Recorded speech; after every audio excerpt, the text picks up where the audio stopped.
Happy Thursday, beautiful people! Grabe ang bilis-bilis talaga ng araw. Thursday na pala. At kayan, antok na antok nga ako habang ginagawa ko to kanina. Buti na lang na itawid ko at sobrang nakitan talaga ako sa result ng bento baon ni Gabriel ngayon. Ayan, nakita niyo naman nag-design na naman ako. At kahit na lang ako maisip, kailangan talaga paganahin ng utak kasi request ng bata ibang karakter na naman. At ito nga, siguro naman alam mo na kung ano na yan, di ba? Kasi kahapon medyo parang nahirapan silang hulaan kung ano yung ginawa ko kahapon.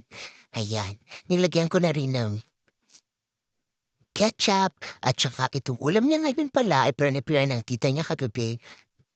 Yan ay corned beef meatballs. At ayan, ang fruits na ngayon ay apple. So para hindi mag-dark yung apple nyo, ibabad niyo muna siya ng at least 5 to 10 minutes sa cold water, tapos lagyan nyo ng konting asin. Perfect yan at